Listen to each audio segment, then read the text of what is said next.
could give one piece of advice to an executive who's evaluating ERP options, what would it be? I'm going to come around and ask all of you that question too.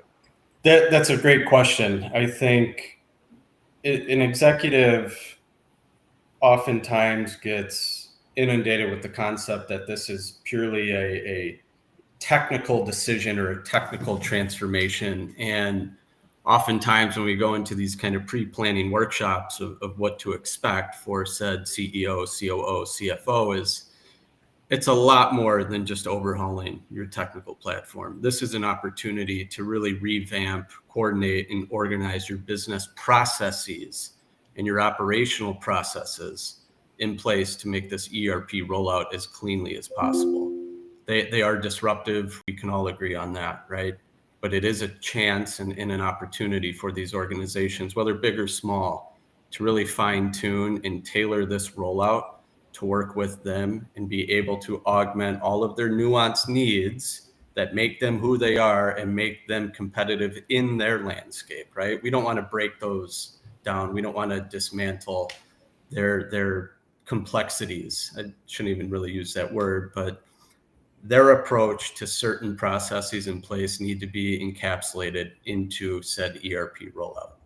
And that is one of the things that we like to bring to light as soon as possible. Yes, it's new technology. We get that. We're excited that you're ready to go down this journey with any of us out here. But we need to peel back the onion a little bit and appreciate the concept of this is change management that's going to occur. And this is really a great time to increase or at least optimize the velocity of incorporating all of these complexities.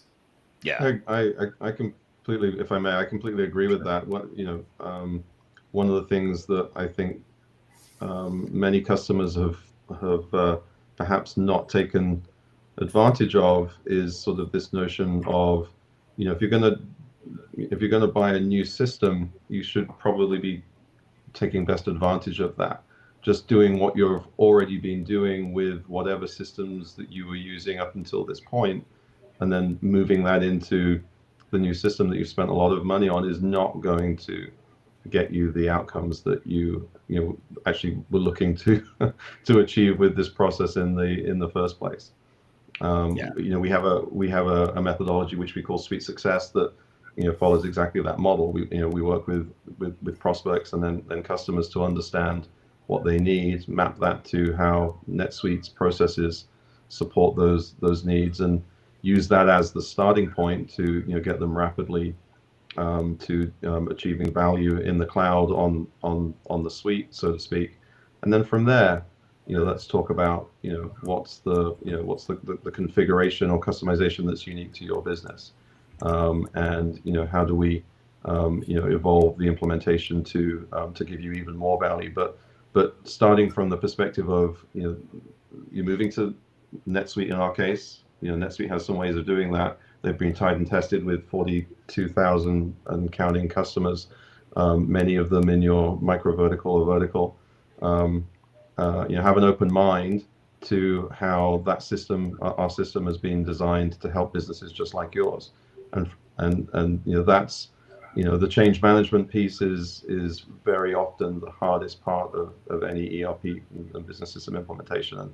And for those that are listening that are thinking about going through this process, that is the lion's share of the success. There is being open to to thinking about how to benefit from the new system that you're purchasing. Yeah, well said.